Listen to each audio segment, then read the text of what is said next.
Yes, indeed. Bossland. And we got the infamous Bullet in the house. What's up, Bullet? What it do, man? How you living today, brother? Man, I'm living all right. I'm living good, bro. Yeah. Looking forward to this game. Man, you and me both. Because listen, Dallas Cowboys, man, there's a path forward to where they can get back on track and, everything can be forgiven. But it got to start right now, man. Like the Dallas Cowboys, they want to go anywhere of importance this year. They got to win the next two. Like by default, the Jets and the Panthers are must-win games for the Dallas Cowboys, man. Because, mathematically, you're not eliminated from playoff contention.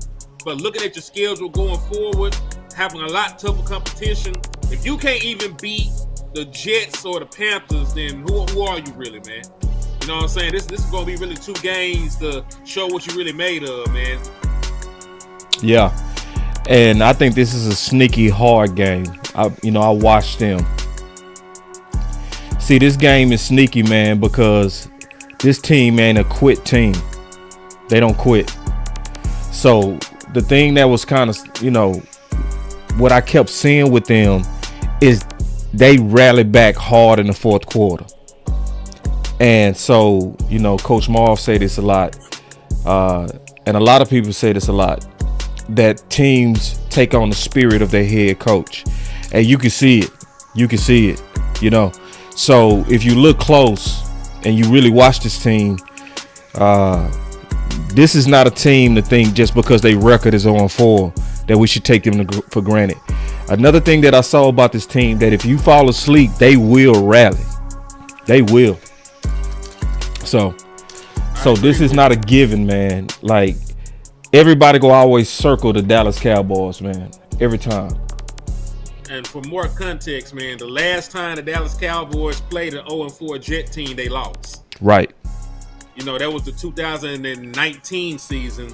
We were 3-2. We just knew we were gonna win that game. And that's the game where Sam Darnold had hit. I guess it's Robin Chosen now. He hit him for like a 90-yard touchdown. Yep. You know what I'm saying? So it's already happened to the Dallas Cowboys before. So there's everything Boss is saying is true. Like, we went and played a winless Jets team in MetLife Stadium. We were clearly the better team and lost. We dropped the game. Yeah, we lost. Embarrassed in an embarrassing fashion. Yep. So, and this one tougher. Mm-hmm. This one is a tougher opponent. Real quick, just want to let everybody know that today's stream is brought to you by Sleeper. And the Sleeper app is where you can go for a Hail Mary on your Sleeper picks and win up to 100 times your money. Use promo code BCS and Sleeper will 100% match your first deposit up to $100 instantly. Dollar for dollar? Dollar for dollar, bro. Ooh, can't beat that. Yep. Dollar for dollar, big dog. All right, man. So we waiting on my boy Landlord. While we waiting on him, we got some different topics we can discover. The hot topic that's going around obviously is Blue. I want to kind of start with that. Is now Blue is being talked about as potentially having this debut.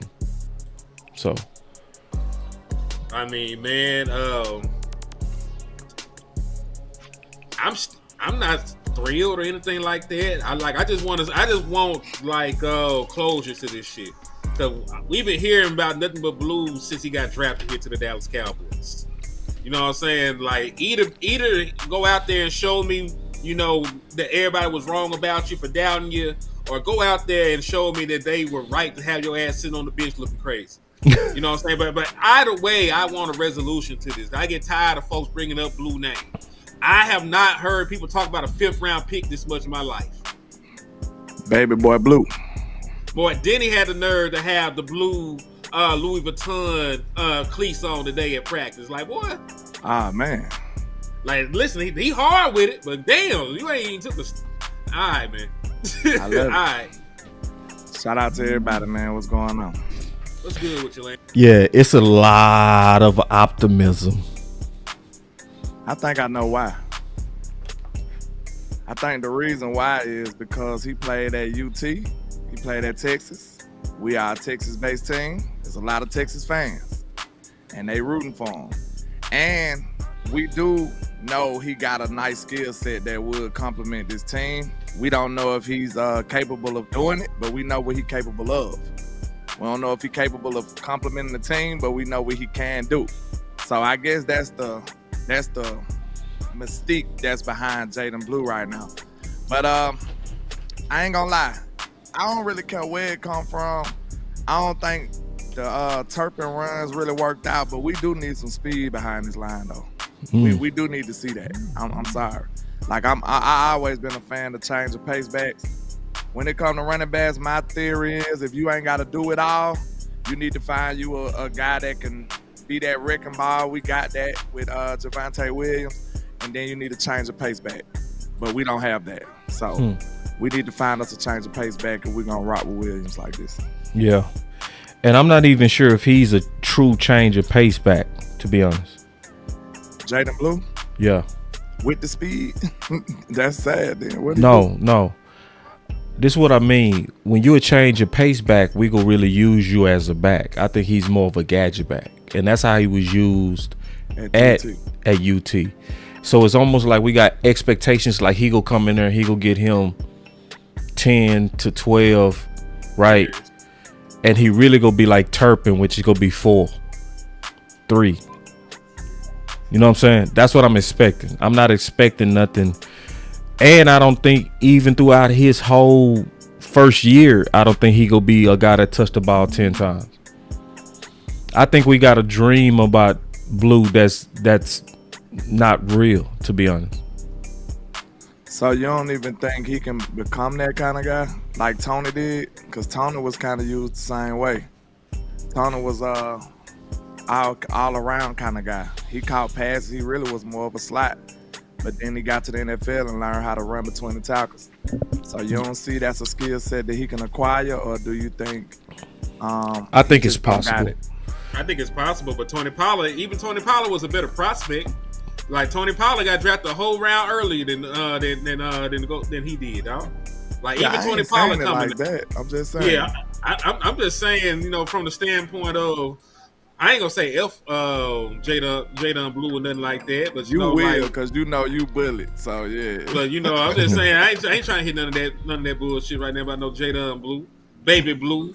See that? That boy Baby Blue from man.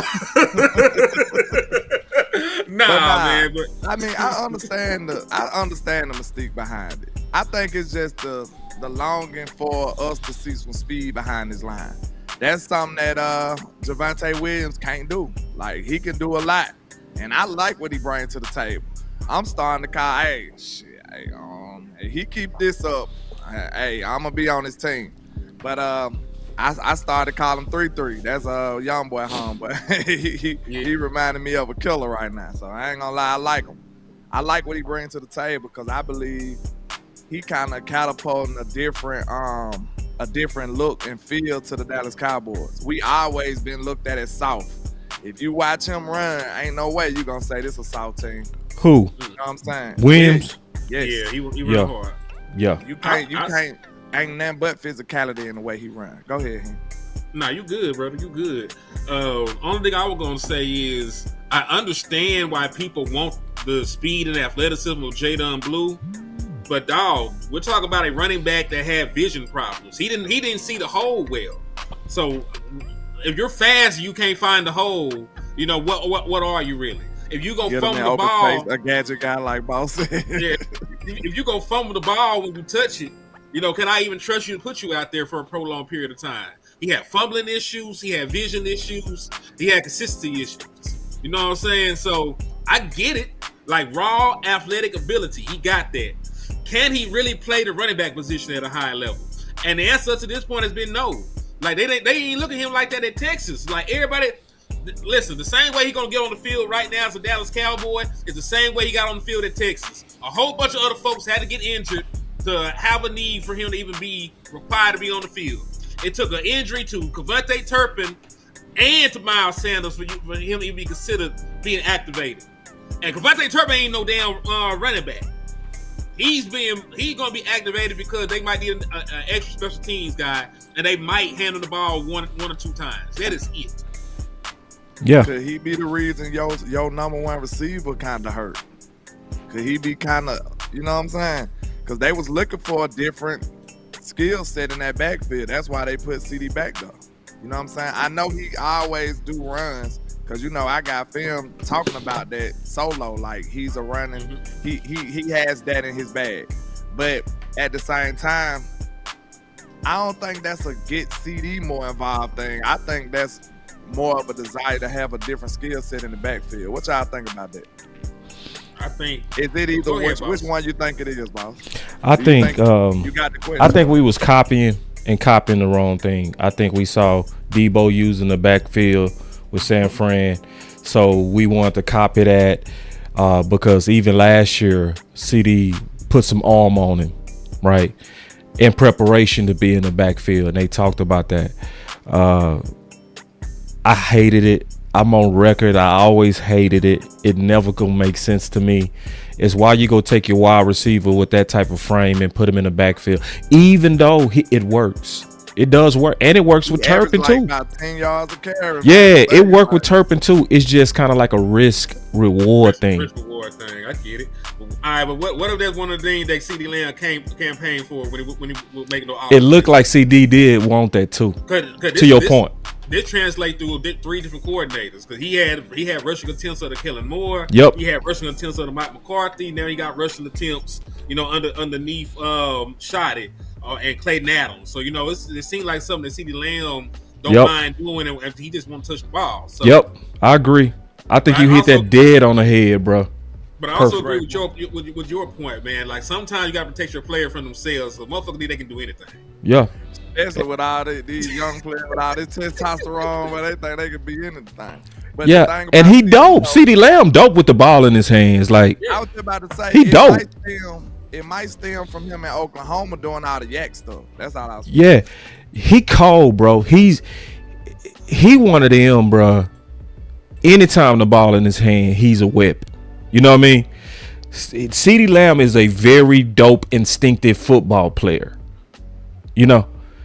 He's somebody that I promise you, if he put 20 pounds on him, he could play some running back and be dope. And be dope. But he more valuable on the perimeter.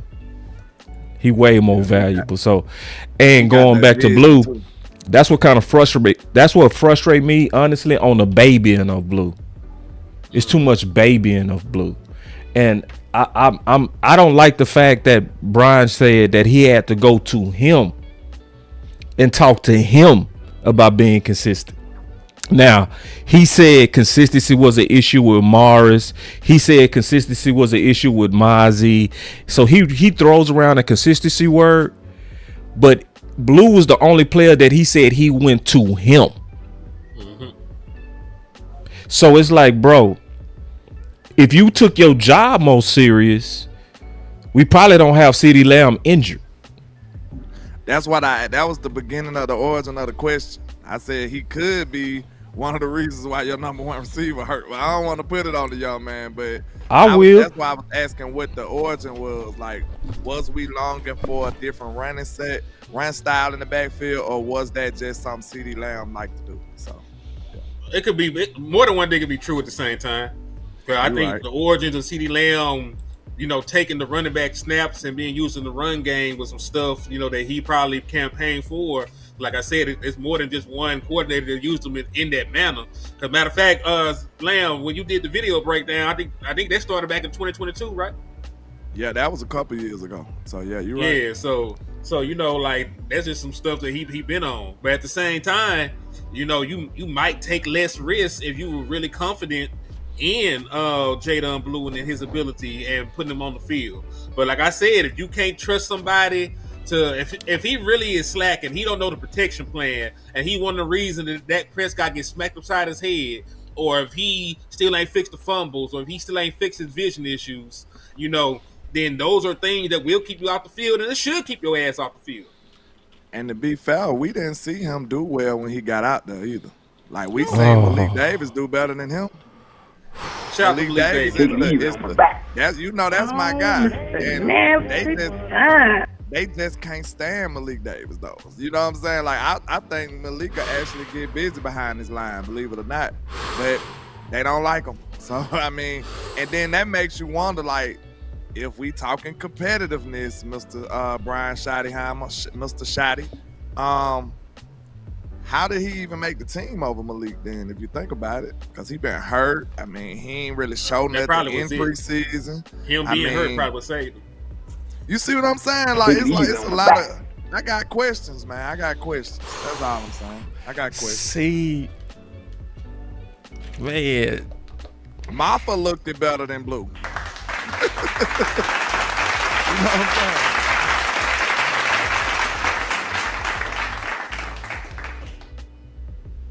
Deuce looked it better than Blue. And y'all know he the bud of all my children. You know what I'm saying? Y'all know I go hard on Deuce. Say, man, you took the words. Keep going, bro. I'm just saying, like, if we talking competitiveness, if we talking competition, you got to stay true to that, man. You can't be flimsy on that. That kind of way, so people can know a blueprint to be successful, man. We always talk about this. The politics and all of that, that's really counterproductive for the building of your culture that you speak so highly about. So if you don't do that, bro, like, it make us don't respect you. Like, I'm telling you, when you leading men, bro, you gotta be solid, bro. You gotta stay solid on it. You can't be showing too many signs of inconsistency or weakness or any of that, because men gonna be looking like, hey, bro, that ain't what you said. You know what I'm saying? You gotta stand by your word. You gotta be a man of your principle. And if that's not the case, you gonna lose some people, man. You gonna lose some people. God, man, listen, Landlord. Did you listen to my show yesterday, bro? Nah. I swear I said the exact same thing, bro. Almost word for word, bro. I said, Shotty is playing a dangerous game because you made competition a centerpiece, bro, of your offseason.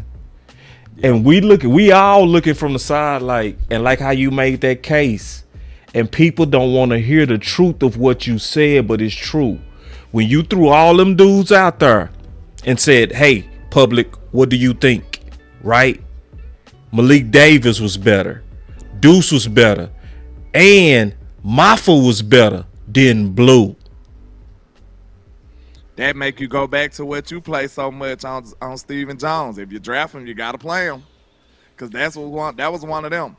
Now they see, it seemed like if you a high draft pick and they not fond of you, that's when they'll put the discipline on you. You see what I'm saying? Like Diggs, and then like Mozzie. They don't mind it when they already got you in the doghouse. But if you one of their guys, I wanna look and see how they treat this year draft picks. Cause like, this y'all team, this is who y'all chose. You probably wouldn't have those type of ties to the other guys. You see what I'm saying? Yeah. Are you gonna be that stern and strict on them guys? See, you just gotta be consistent, man. And I believe in Shotty, bro, but you gotta remember, this is his first time around doing this. He a long time coach, but him being an overseer and him being the head man in charge, this is a trial run from him. And something that stood out to me, I ain't trying to hog the mic, I want to hear what y'all say about it. Nah, you cooking. Something that stood out to me when he said, we still learning how to win. How y'all feel about that? Shit, it's the truth. Them niggas, they won a game. He said it's the first year of our program. Like, I don't like them sounds though. It's true, but it's like, damn. I mean, it's the truth. He's a rookie head coach, and everything he is trying to do, he is building brick by brick from the ground up, man. You know, he ain't got no designated pipeline from college. He ain't this is it. He's fine tuning everything. You know what I'm saying? This is when tree or nothing. Yeah, this is it. Like, everything is going to stem from here. This is the genesis of what Shotty is building, and either he gonna build, you know, something that will prosper and grow into a glorious run here in Dallas, or he going to build, you know, a short-lived ball of baby back bullshit. But either way, what he said is the truth. And us as Dallas Cowboys fans, we got to accept that, because the moment that you fired Mike McCarthy, like, dog, a rookie head coach. I think it happened once, and it was when our boy took over here in Dallas. I think a rookie head coach won a championship once, and he didn't have to build anything from the ground up. Troy Aikman was here, Emmett was here, Irvin was here, Haley. Like, it was already ready-made situation. Like, he inherited a team, even though with injuries. This was a 7-win team last year. You know what I'm saying? Like, you're coming in here reworking the offense, you're reworking the defense. Like, there were going to always be, growing pains and a level of trying to overcome and establish who you want to be at the NFL level at this point, man. So I ain't got no problem with him saying it. Mr. Hennessy, that's his real name. That's his whole name. That's his government My legal name. Hennessy. Mr. Hennessy. Mr. Hennessy. That sounds like a rebuild to me, sir. And you got a veteran quarterback. I'm not trying to rebuild with that. So I mean, what is the direction that your cousin them, the Joneses and them was doing? What's the direction they going? I mean, brother, you traded away your best defensive player before the year started. Yikes. I mean, let's keep it real. If we traded away CeeDee Lamb before the season started, even with George Pickens here, we traded away CeeDee Lamb before the season started, or we traded away Dak Prescott before the season started, how would you feel?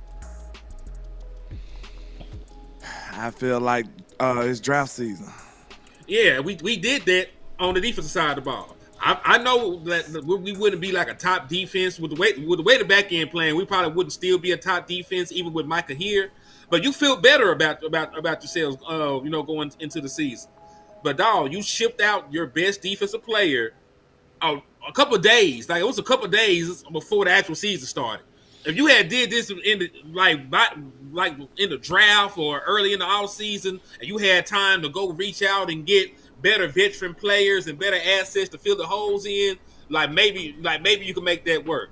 But dog, you had an entire defensive plan and strategy in place that involved Micah Parsons, and you're still trying to figure that shit out right now because you made that move, less than a week before the season started. Like, they tricked. Like, matter of fact, I think it was like a week exactly, because it happened on the Thursday. We played on the Thursday. And see, to answer your question, Landlord, what do I think about that learning how to win? I think he just kind of giving coach speech to kind of answer why we kind of where we are on our record. Yeah. But if I'm going to be real, it's not Shoddy. It's Matt. If I'm going to be, you know what I'm saying? It's really not Shoddy. Because Shoddy is cooking. Because Shoddy is cooking. And I think we talked about this before. We both love how he hired his staff. He went with qualified guys he didn't know. Best man. He went with the best man. He said, man, I don't know you, Riley. You know what I'm saying? I don't know you, but I see your work. I respect the hell out of you. I respect the hell out. I respect what I'm hearing. I don't know you, Clayton Adams. I've heard of you, but after talking to you, and seeing your work, let's go. Resume. Come on. Let's align. And that's what he did. He aligned, right, with people. Matt didn't do that, right? When you think about it, that's how everybody hire you, though. We did some non-traditional stuff. You supposed to take the resumes and take the best resume, then do your interview. Once they resume line up with the interview, then look like he the best man for the job. We didn't do that here. I mean, no, we didn't not on defense. The head coach, to be honest, but yeah, we didn't do that for Shoddy. It's like them dudes got you fired. I think that's gonna be a good move eventually, but we didn't do it traditionally with Shoddy, or Matt Eberflus didn't do it either. He just Matt didn't. But see, Brian did on offense. Yeah, Brian went with dudes who was qualified, bro, that he didn't know, which is most people don't do that. Even Jimmy Johnson brought over all his guys from Miami. You know what I'm saying? You gonna want people you can trust, but generally, I don't know what Shoddy got a different type of mindset. That speaks to his confidence too. Yeah, because you got a bunch of dudes who you don't even trust or know, because they could be trying to slime you out. You know, this a dirty game. It is. You know what I'm saying? So That says a lot of confidence. Himself like, Yeah. hey man, this ain't even what type of time I'm. I don't even think like that. Yeah, that's risky. Trying to win. That's risky what he did. Yeah. So going to also what Hen talked about, it's a couple of things. I said this, bruh, to Hen point. Personnel wise, Jerry, Steven, you owe us a pass rusher. You owe us a pass rusher. So once again, Lou doing one of them dope shorts. You know what I mean? Pushing for a Crosby, a Garrett, a Hendrickson, right? So they owe us that, to be honest. You owe Matt Eberflus that, to be honest. You know?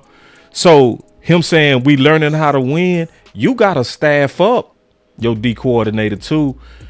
Because at the same time, yes, we believed in a lot of the edges, but none of those guys are proven, right? So at this point, we giving y'all chances for one of y'all to kind of stand out, but it's not happening as of yet. So you got to go get that guy. Go get that guy, in my opinion. And I want to say this just real quick to that. What's tripping me out about Cowboy Nation? I got a question. What's up with some of y'all where y'all actually get upset at us trying to get better with a trade? Like, what's going on with that? Let me show y'all a couple of things, right? So this dude said 2 out of the 3 players just signed deals this year. What we doing here? You know, it's like Cowboy fans is aggressive at us for trying to get better. I said, to answer your question, we are pressuring Dallas Cowboys to make a real trade. Instead of complaining from the sidelines, get in the game. Ask for the stars to hopefully fly in the clouds. And I ain't going to read the whole thing, but he kept pushing. And then look at this weak-ass target. If you think that's effective, more power to you. But Jalen Phillips feels like a more realistic target. Just passive ideas. You know, and we flamed him for that. It's like, bruh. So in the end, I said, in other words, you know your place. Don't ask for shit. It's cool. We just different. And then look at this one, right? So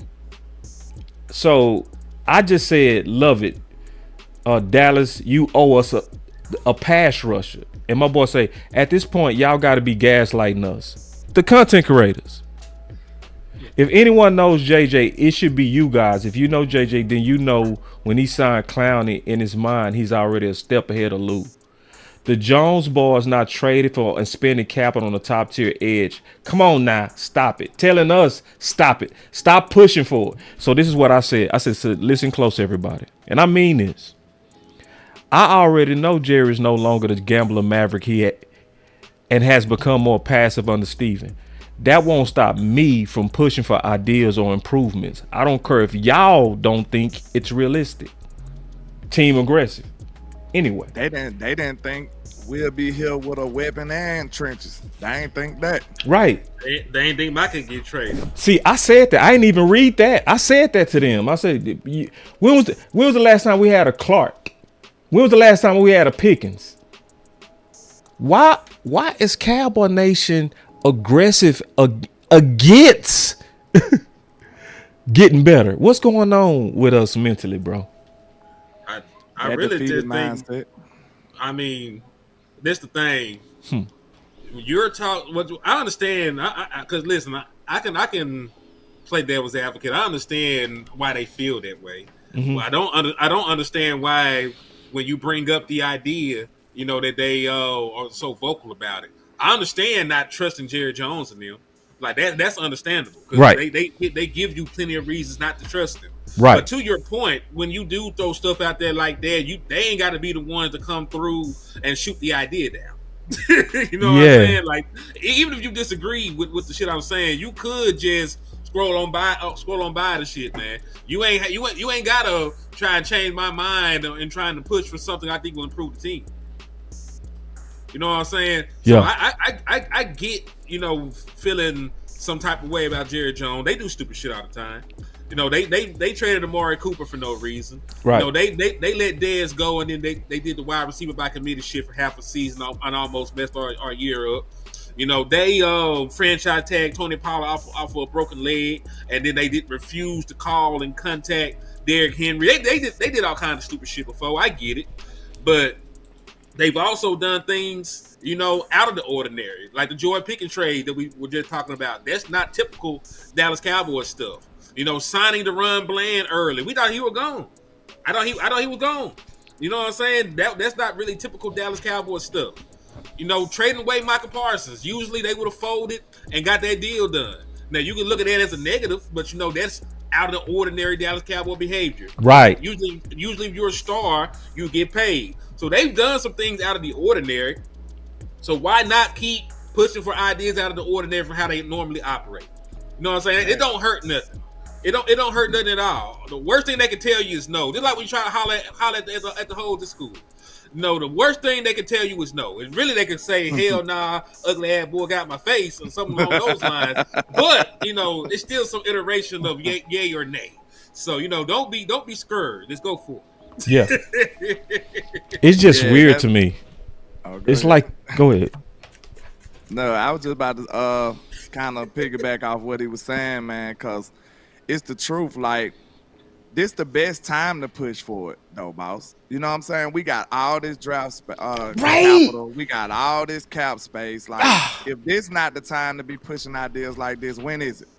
So, I mean, and then it's before the trade deadline. What are you saying? I don't get it.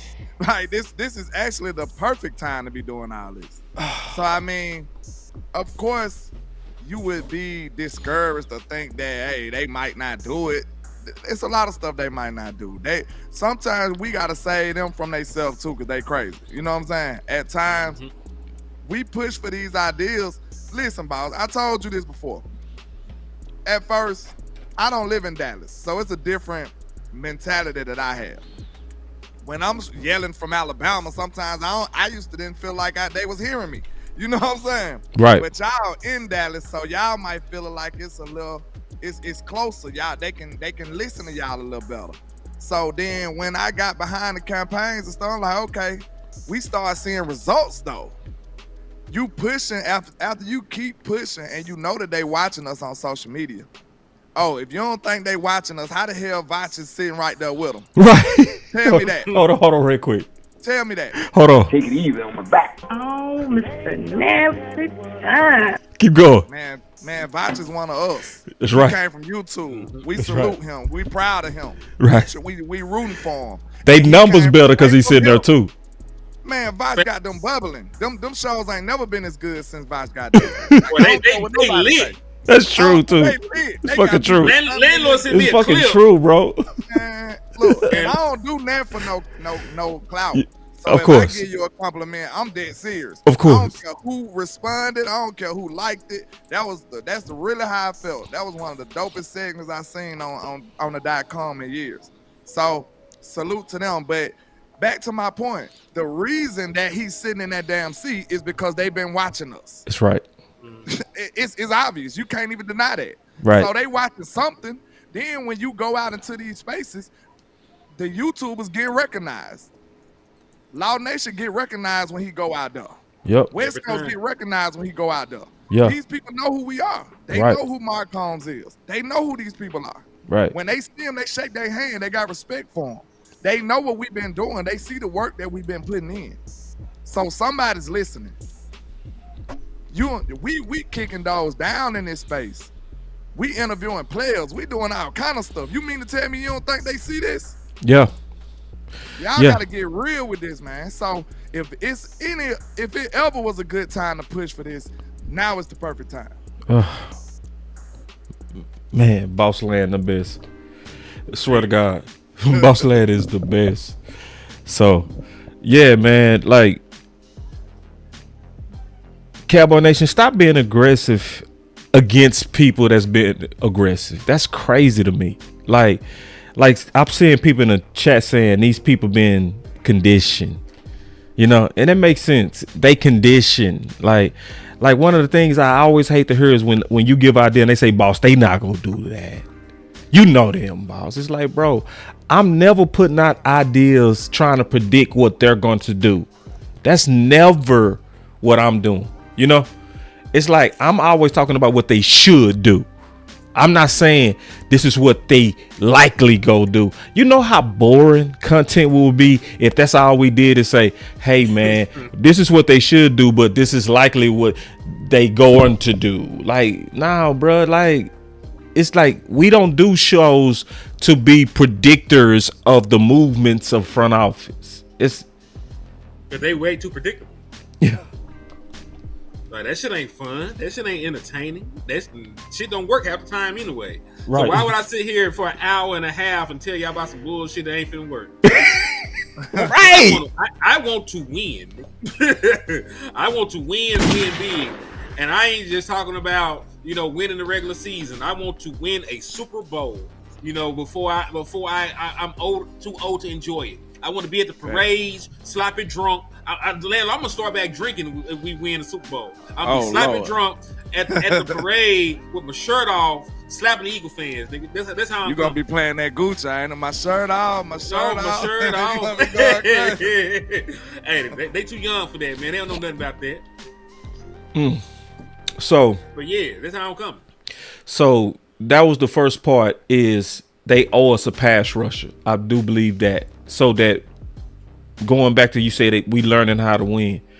The next thing, bruh.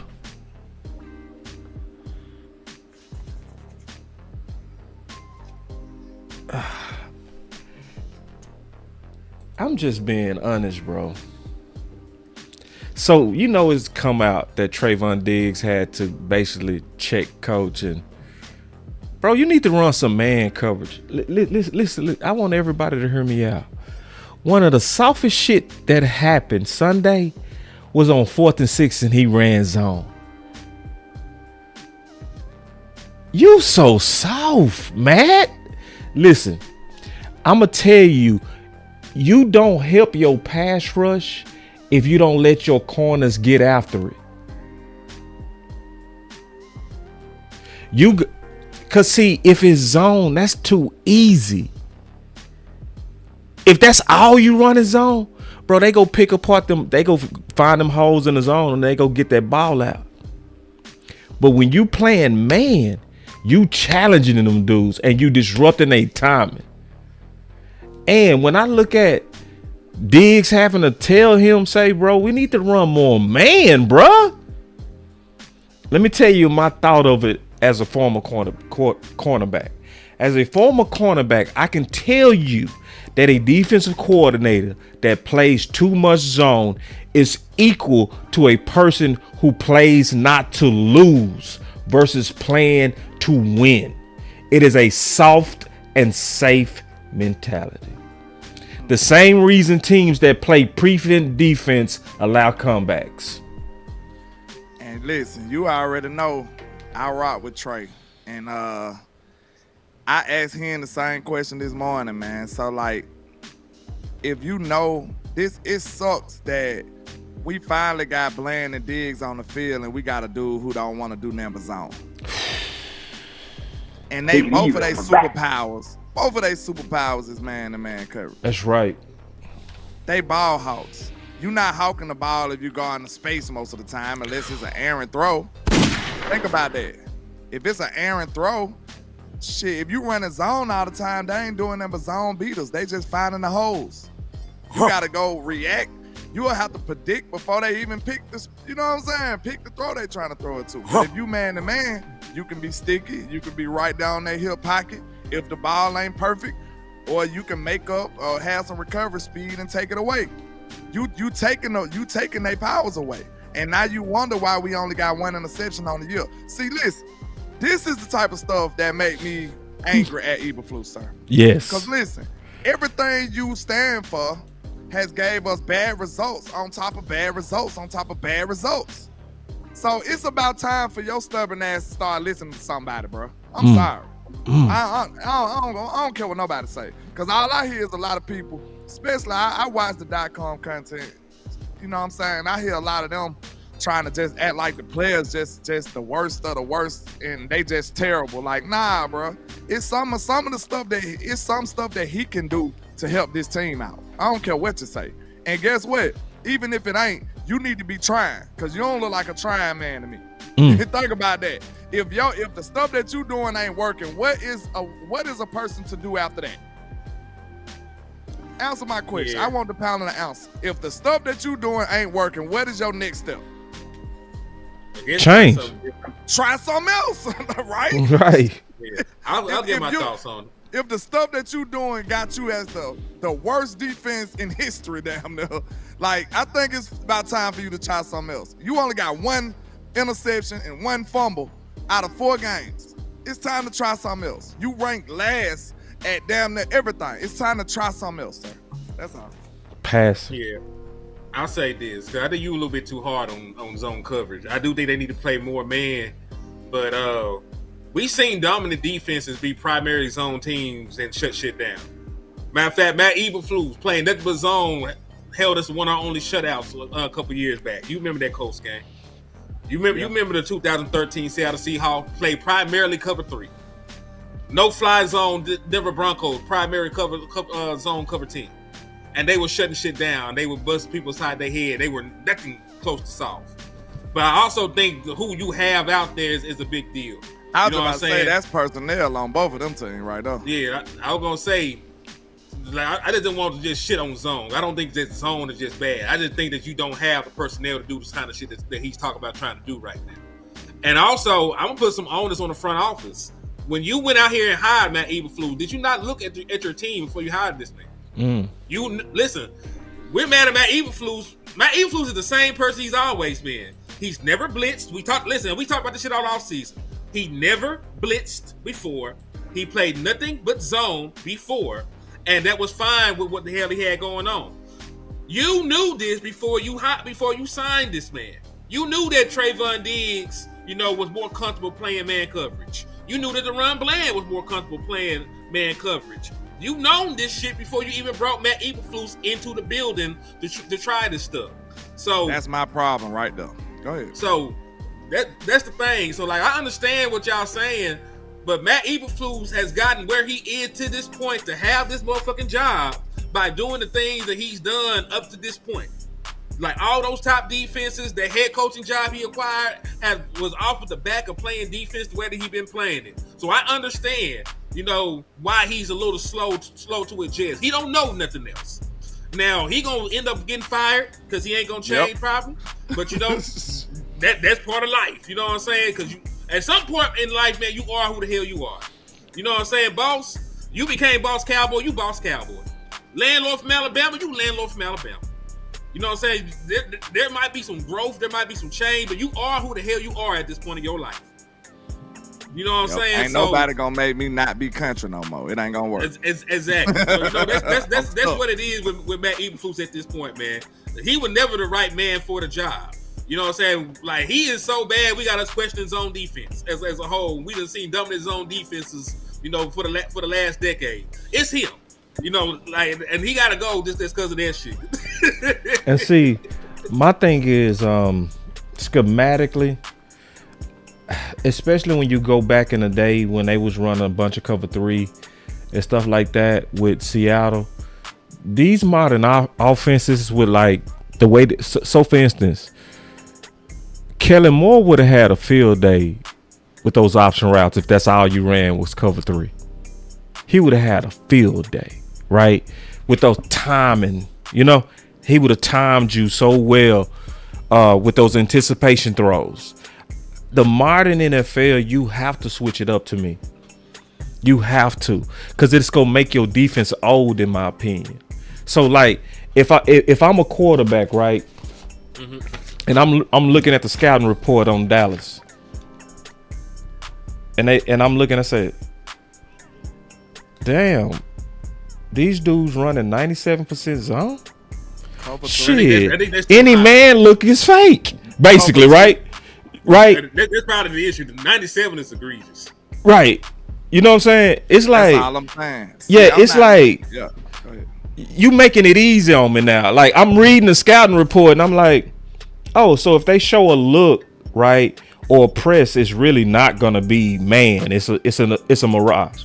So even if they line up in it, that's bullshit. You know what I mean? And if they catch me one time, I don't even care. Right. So it's like, Let me bro. holler at Hen right quick, cause Hen, I know you ain't think I was saying like screw zone. Like, nah. What I'm saying is, see, I done played you on the game plenty times. Like, you done got me, I done got you. But listen, if I play only cover 3 the whole game, would I not get cooked? Oh yeah. Come on now, Hen. That's all I'm saying. I'm not saying that cover 3 is bad, but too much of anything is bad.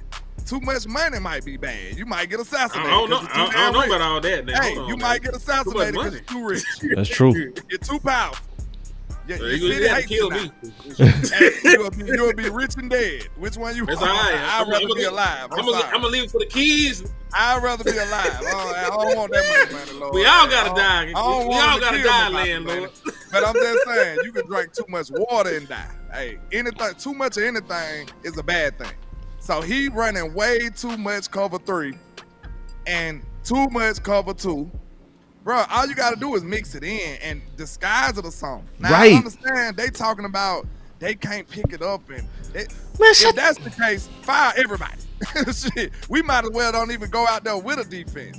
I said at this point, they just 11 dudes dressed up the same. They might not even be called a defense if they can't understand cover 2 and cover 3. Pull that up real quick, because that's what the hell are you doing for coverage, my guy. Gotcha. Yeah, I do agree with you. I don't like that we don't blitz enough. Because listen, those teams that I did bring up, they did at least blitz. I was just about to say, bro. Then they had raw ass players on their team. That Denver team had Von Miller now. Might have had, well, maybe. What year you said? Yeah, they had weird. They had weird. There was no fly zone. They had air. Then they had Talib over there, man. Come on, man. Then you said Legion of Boom. That whole defense was gangster. Wrong.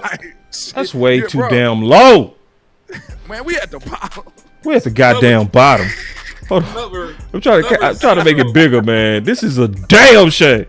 But listen, they actually got us at the bottom because they got it, in order of your EPA per drop back. So you got the worst EPA per drop back, meaning every time they throw the ball against you, good shit happens. That's why they got the shit up there like that. Okay, so, that's yeah, big. Boom. All right. But what it's also showing is the percentages of cover 0, which is man. Cover 1, cover 2, yeah. Yeah. All these right here, cover 0, cover 1, and then cover 2 man, aka cover 5. Those are all the man concepts, and then they got the different zones right here.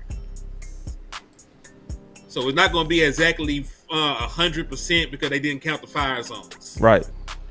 So cover 0, you ran that shit 2%. You have not ran a snap of cover 5, by the way. Right. Cover 2 man, you haven't ran a snap of it. And why the fuck we don't run cover 2 man? A lot of teams don't.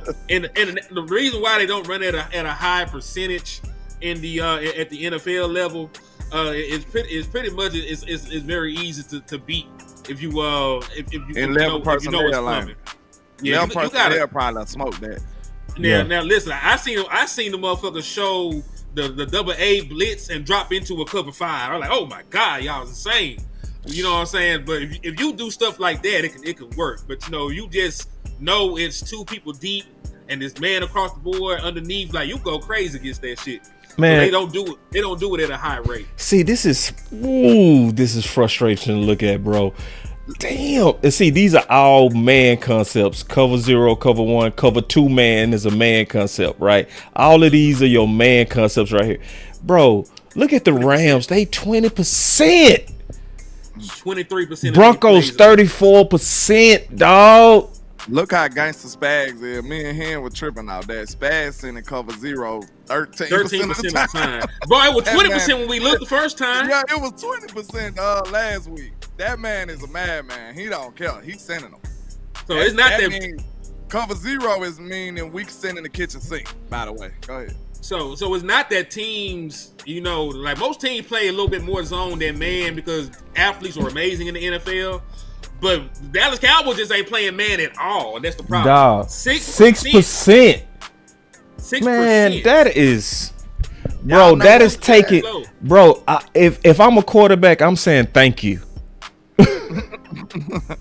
Y'all I said know what thank it is. you. It's a combination, y'all. It's a combination of the two. It ain't just the fact that we playing zone. It's the fact that we playing zone and we don't get enough pass rush. It's a combination. Because if I got a clean pocket and I know where the hole's at in the zone, how the hell I'm gonna incomplete that pass? I'm not. You gonna methodically drive down the field, or if I catch a couple of busted coverages, I'm running me some verts at that little weak ass cover two. Now I might get exposed to play and get a touchdown. I have no pass rush, and I know exactly where to attack these little simple zones at. Like, bro, if you are a competent quarterback, you gonna cook that defense. If that's all he coming out in, like, that's foolish. Like, I'm sorry, bro. We've seen him do too many incompetent things. He doing incompetent stuff with the people he putting out there. He still got Donovan Wilson and Malik Hooker just starting like they untouchable. Like, it's a lot of stuff that, bro, I don't even care if you are a Eberflus apologist, even if those type of people even exist at this point. Like, even if you are that guy, you can't tell me that he mismanaging with Jack Sanborn, the superhero android name dude, but he's sorry. Like, you can't tell me that ain't mismanagement. You can't tell me that. That's mismanagement. He chose to bring him over here. Hey, do me He a favor. handpicked him.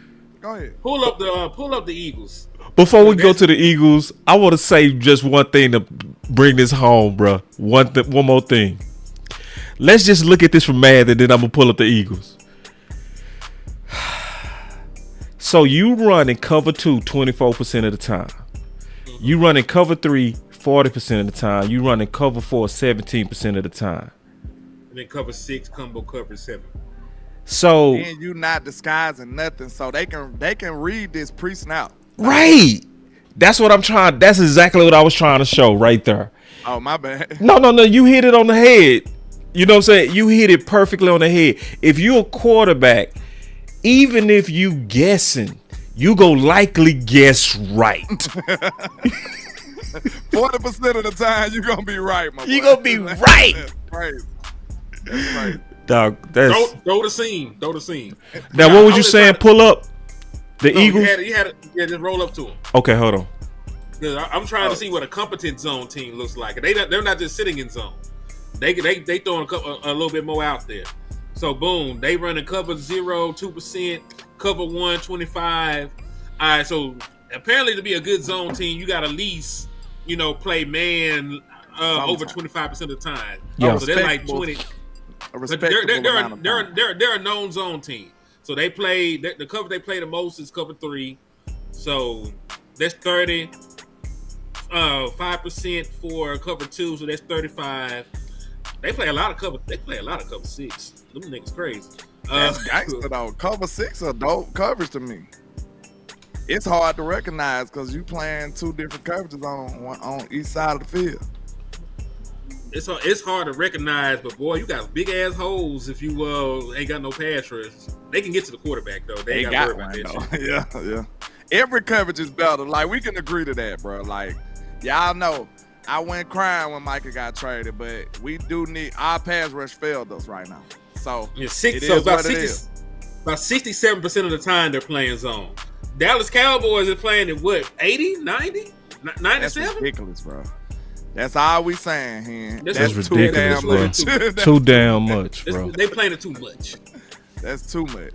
Like, I'm just trying to get on one accord. That 97% is fucking crazy. Now think about Dak doing this. Think about Dak with a clean pocket. And he killing that. He know what defense it is every time. He finna complete every pass. Boy, he gonna win MVP off one Pat game. Mahomes, oh my God, I don't even want to see Pat and them playing this defense. He better been changed up by my birthday or we gonna have some problems. He said Cowboys DC Matt Eberflus when asked about talking to him about playing more, man. I value everyone's opinion. Yep. Listen, man. and I really mean this. As a cornerback, get your former linebacker ass on, bro. Like, for real, bro. Like, you disrespecting our craft. You know what I mean? You disrespecting me, dog. You don't trust me to lock him down? Then look, they said on one of them shows on the .com talking about they look at it as excuses. Like Trey, because when Trey said uncomfortably comfortable or something like he said about how he feel about being in zone. And they just saying, oh, it's just excuses. Like, nah, bro, this is what this man do. This is what he do. Why You need more, you, man. Why wouldn't you give this team what they capable of doing? Like, if they fail after that, bro, we'll just hold our hands up and say, hey, because it can't be worse than what we getting now, boss. Let me say one more thing, too. Why did you pay 2 corners if you go play zone?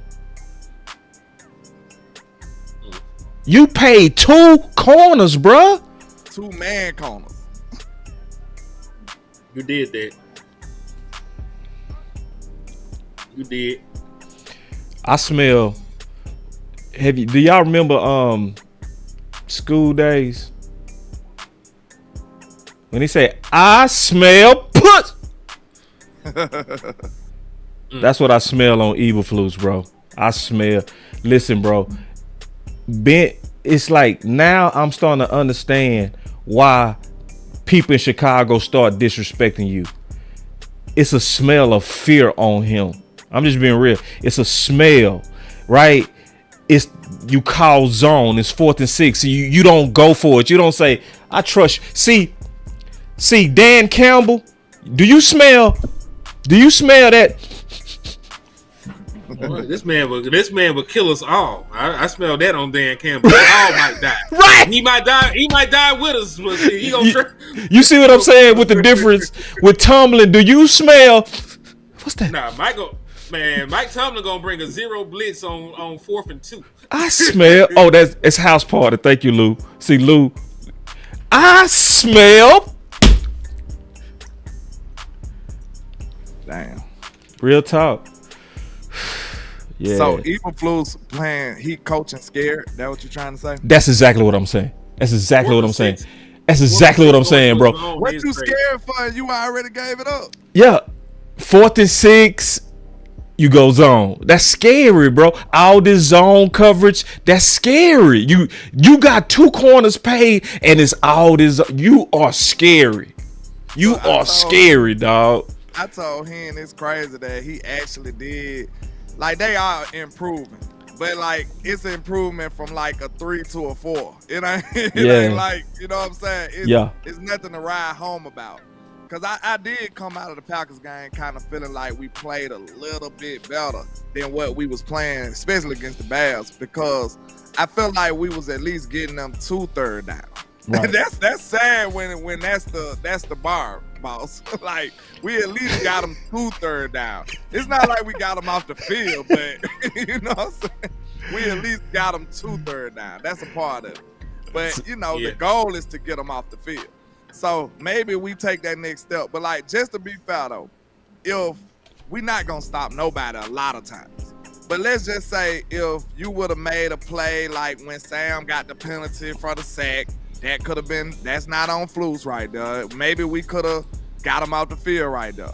Then you got Leah foul penalty. That ain't on Flus. We could have probably got him out the field right there. And it's another one too, right? I think it's 3 instances where I was like, that really ain't on the coach. We probably could have got him out the field. So maybe if we just trend in that right direction, people stepping up on 3rd down. 3rd down is the key, because guess what? You last in 3rd down. You last. Go look it up. You're last. Like, you don't get nobody off the field. So that's another stat that Evil Flus is failing at. So I'm just saying, hopefully, that's probably what they riding on. They like, okay, if we could just make a few plays on 3rd down, this defense wouldn't look as bad as they do. If they tackle, I think tackling is something that's underrated with this team. Like, they not great at tackling. If they tackle the coach better, talked about it. Okay, which one? Because I ain't seen the interviews today. Shotty, he talked about it the other day. Shotty was talking about the hidden yardage and how, because they weren't executing on the tackle. Let's say like you should have tackled somebody, they only get a 3-yard gain. You missed the tackle, they get 7. That stuff adds up over the course of a game. 5 yards here, 4 yards there. You look up over the course of 50 plays, they done gave up an extra 80 yards extra on your 100 yards and shit. Yeah. So when you combine them two, If you combine them two, those are critical points in your defense that need to improve.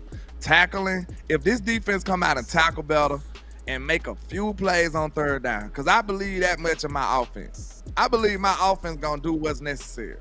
Because that's why, I don't know if nobody said this, but the Green Bay game was a tie, but I feel like the offense won and the defense lost. That's how I'm gonna distribute that. Like the offense got a dub, but the defense got an L. So that's how I look at that. So I feel like if we could just make a few plays on third down, man. A few plays on third down make this thing look a little different. Like that's the only positive I can give y'all right now for the defense. Few plays on third down here and there, it might help you. So like when you hear people talking like maybe when Overshawn come back, maybe when this person come back, maybe when this person come back, it sound delusional because I'm with you. But it could be a little truth to that because guess what? Maybe Overshawn would have made a play on that one third down. All we need is a couple. You know what I'm saying? We need a few third down. We not going to stop nobody the whole game. Just get that out your head. So right now, we just fishing for a few stops a game. Like at least 3-4 stops a game, and we good. Because our offense going to cook. I feel like we're going to cook anybody. So if we can get a few stops a game, I think we'll be happy with our results. Real quick. You know that your offense has only played 15 snaps with the lead the entire season. Yikes. It's a miracle that we won 1, 2, and 1. Damn. Boy, that's oof. And then look at all these injuries. Let me come back to what I was finna talk about.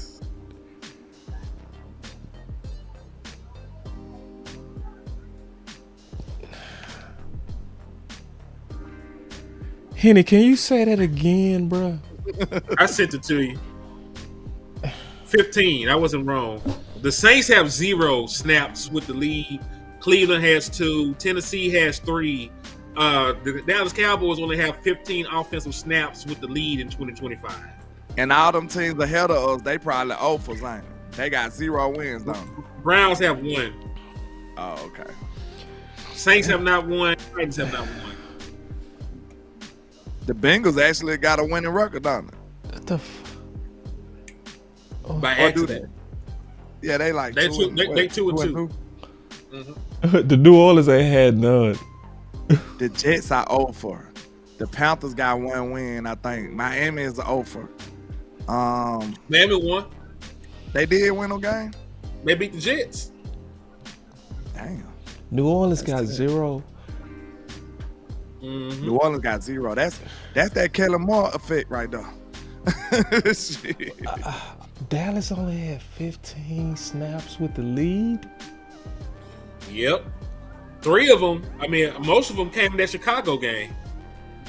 Do you hear how much pressure that is on your offense? Right. That's like a anvil. Y'all remember the cartoons? Yeah, like that's an anvil sitting on Dak back. Because look, I just thought about this today. It's so. Could you imagine being one man? Because it worked both ways though. But could you imagine being one man and being held accountable for 10 other men all the time? Because like when we think about Dak, it's like, okay, Dak is the offense. Some people use Dak as a short for the offense. Because I know I got a bad habit of doing that. When I'm talking about the offense, I'm like Dak. You know what I'm saying? Because he's the leader. But sometimes it could be like Dak cooking, but one of the other motherfuckers might have messed up. But we sit up here like, man, Dak got to play better. Dak